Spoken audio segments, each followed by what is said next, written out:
Bom dia, família! Eu venho aqui apresentar um trabalho sobre efeito de concentração de Química 3 e os alunos são a Bianca Vitória e o Davi Turnes, que sou eu. E bom, para contextualizar a todos sobre o assunto, antes nós devemos rever alguns conceitos básicos da química, como o que seria uma solução, o que seria a concentração para uma solução e o que define uma reação em equilíbrio. Uma solução nada mais é do que uma mistura homogênea formada por soluto mais solvente. E agora, para melhor exemplificar o que é concentração, nós podemos relembrar, por exemplo, de quando nós estamos fazendo aquele suco, que deveria render para uns 2 litros, mas para render mais ainda, nós adicionávamos menos do pozinho, deixando o suco com aquele gosto meio aguado, ou seja, menos concentrado. Ou o contrário, quando nós acabávamos adicionando pozinho demais na água, ele ficava com um gosto muito forte do suco, ou seja, muito concentrado. E também outro exemplo para os ratos de academia, quando nós estamos procurando um melhor suplemento de proteína, sendo o melhor aquele que tem uma maior quantidade ou concentração de proteína e vitaminas e uma menor concentração de carboidratos. Ou seja, explicando de forma mais resumida e científica, a concentração é uma quantidade de soluto presente em uma quantidade padrão de solução ou de solvente. E para entender melhor o que é uma reação em equilíbrio químico, nós precisamos falar sobre o que é uma reação direta e uma reação inversa. Uma reação direta é quando os reagentes são consumidos para produzir os produtos, e uma reação inversa, como o nome sugere, é quando os produtos são consumidos para produzir reagentes. Simples. Agora, utilizando isso como base, nós temos aqui a seguinte equação: A mais B está em equilíbrio com C mais D. E esses numerozinhos aí embaixo de cada letra é o coeficiente estequiométrico. Em uma reação direta, A reage com B para produzir C e D. Concentração de C elevado ao seu coeficiente estequiométrico vezes a concentração de D elevado ao seu coeficiente estequiométrico. E o equilíbrio químico nada mais é do que quando essas velocidades V1 e V-1 são iguais, ou seja, a velocidade da reação direta é igual à da inversa. E a constante de equilíbrio em função das concentrações, Kc, é derivada dessa igualdade, sendo representada pela forma K igual a concentração de A elevado ao seu coeficiente estequiométrico vezes concentração de B elevado ao seu coeficiente estequiométrico sobre a concentração de C elevado ao seu coeficiente estequiométrico vezes a concentração de D elevado ao seu coeficiente estequiométrico. Agora, voltando para a concentração, ela pode causar uma alteração, uma perturbação em uma reação química já em equilíbrio. E segundo o princípio de Le Chatelier, quando se provoca uma perturbação em um sistema em equilíbrio, este se desloca no sentido que tende a anular essa perturbação, procurando se ajustar a um novo equilíbrio. Ou seja, basicamente, o equilíbrio procura fazer o contrário do que a perturbação lhe fez. Trazendo isso para as equações, onde nós temos os reagentes de um lado e os produtos de outro, até o momento estão em equilíbrio. Trazendo isso para as equações, onde nós temos os reagentes de um lado e os produtos do outro, que até o momento estão em equilíbrio, essa perturbação causada pela concentração seria, por exemplo, o caso de nós aumentarmos a concentração dos reagentes, fazendo com que o equilíbrio busque consumi-los para produzir mais produtos, fazendo o equilíbrio se deslocar para o lado dos produtos, ou seja, para a direita, até eles estarem em equilíbrio novamente. Também podemos diminuir a concentração desses reagentes, fazendo com que o equilíbrio busque consumir os produtos para produzir mais reagentes, fazendo o equilíbrio se deslocar para o lado dos reagentes, ou seja, para a esquerda, até eles entrarem em equilíbrio novamente. No caso dos produtos, o princípio é o mesmo. Se aumentarmos a concentração, o equilíbrio favorece o outro lado.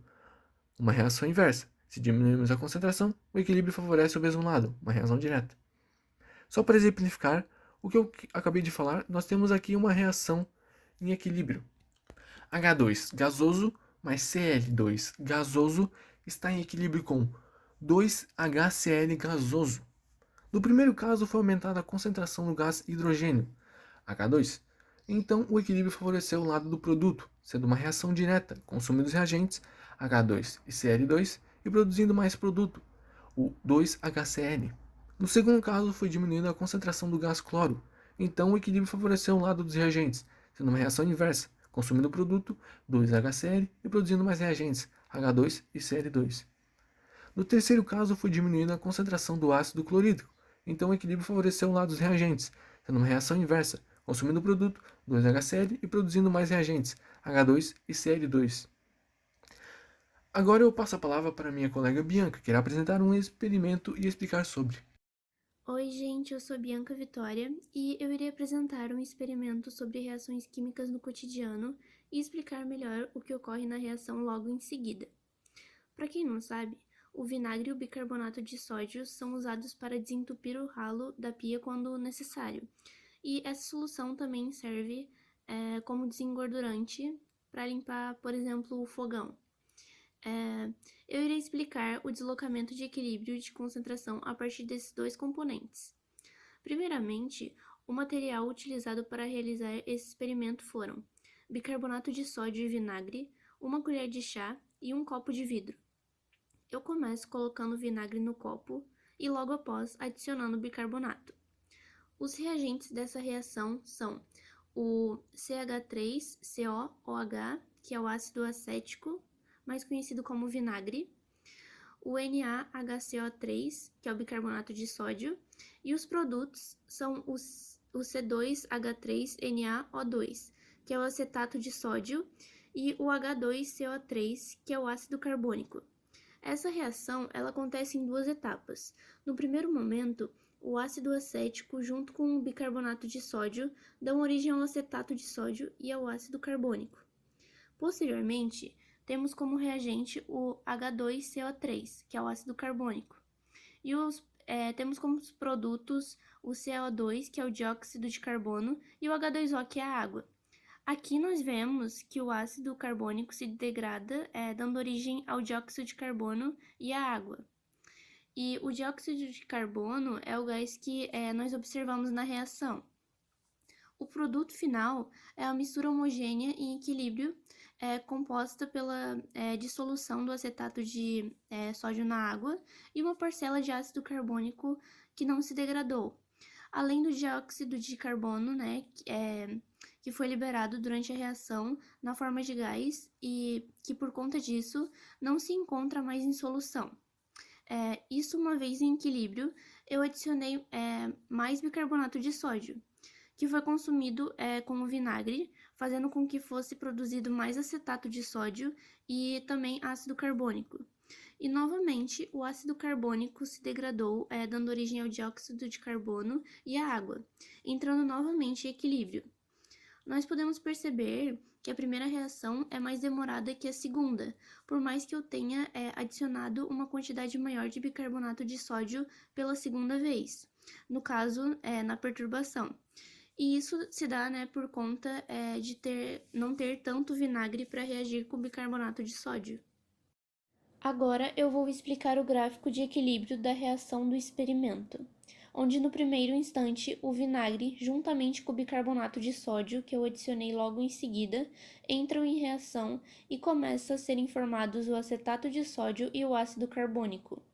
No instante 2, a reação entra em equilíbrio e entre os instantes 2 e 3 eu adicionei mais bicarbonato de sódio, fazendo com que ocorra uma perturbação na reação e o equilíbrio se desloque para a direita, ou seja, fazendo com que o equilíbrio busque consumir os reagentes, que é o bicarbonato de sódio e o vinagre, para produzir mais produto, que seria o acetato de sódio e o ácido carbônico, para assim equilibrar novamente a equação.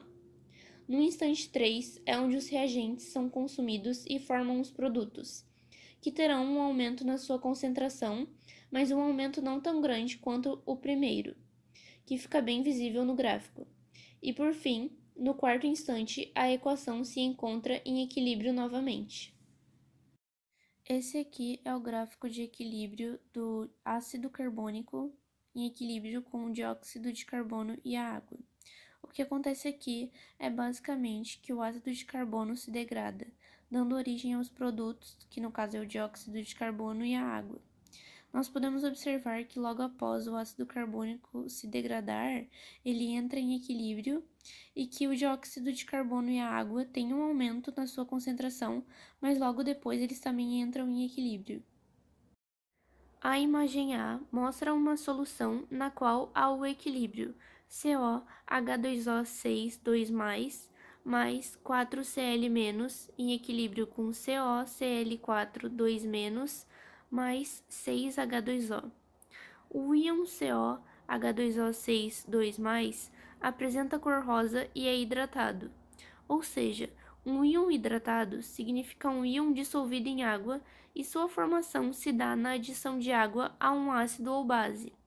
Já o íon COCl4 apresenta cor azul e ele é anidro, isto é, não possui moléculas de água em seu arranjo cristalino. A predominância dos reagentes confere à solução a cor rosa. Por exemplo, a adição de uma solução concentrada de NaCl, que podemos ver na imagem B, eleva a concentração de Cl-. Isso causa uma perturbação no equilíbrio, fazendo ele se deslocar para a direita, e então o equilíbrio busca consumir os reagentes para produzir mais produtos e assim estabilizar novamente a equação. O aumento de Cl- faz o cloreto de cobalto 2, hexaidratado, reagir novamente com o cloreto, resultando em mais produto, ou seja, fazendo com que a solução mude para a cor azul. Essa reação é direta, já que é adicionado mais reagente e são fabricados mais produtos. Bom, agora eu vou resolver alguns exercícios para melhor compreensão de todos sobre o assunto, né? E aqui nós temos esse exercício 22 da lista que a própria professora passou para nós.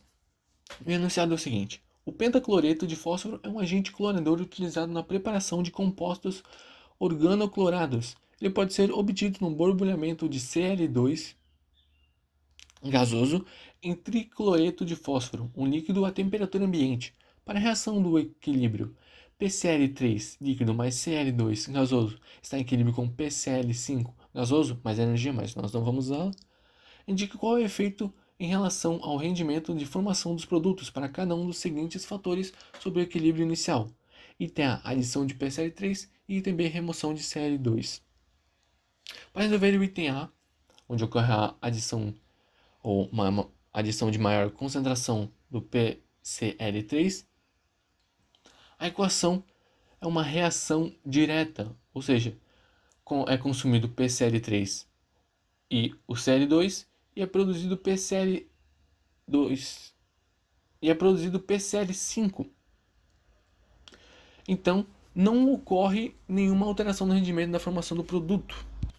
E para resolver o item B, onde ocorre a remoção de Cl2, nós podemos verificar que é uma reação inversa, pois é consumido PCl5 e produzido PCl3 e Cl2. Então, ocorre a diminuição do rendimento de formação do produto.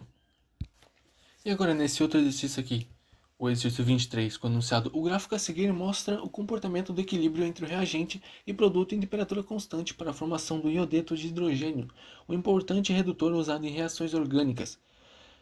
H2 gasoso mais I2 gasoso em equilíbrio com 2HI gasoso. Item A. Descreva o que acontece quando se aumenta a concentração de H2 gasoso. Item B. Copie o gráfico no caderno e indique onde o equilíbrio é estabelecido após a perturbação do aumento de H2 gasoso. E para resolver o item A, onde é adicionada uma maior concentração de H2, a reação ficou o seguinte: H2 mais I2 está para, ou seja, está na direção, está favorecendo a produção de 2HI, ou seja, consome H2 e I2 e produz 2HI, sendo uma reação direta, óbvio.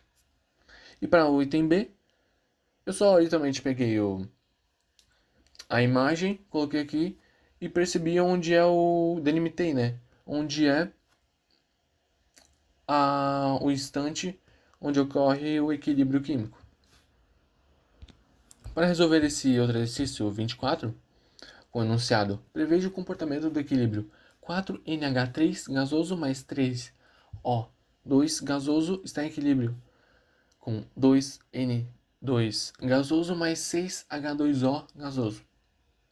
Quando, item A, se adiciona N2 gasoso, item B, a remoção de NH3 gasoso Item C, a remoção de H2O gasoso.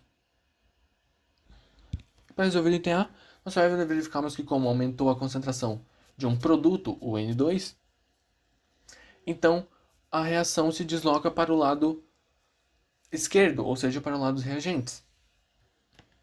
E no item B, como é diminuída a concentração de NH3, que é um reagente, então a reação é favorecida para o lado também dos reagentes, porque eles precisam ser produzidos para equilibrar novamente a equação, ou reação.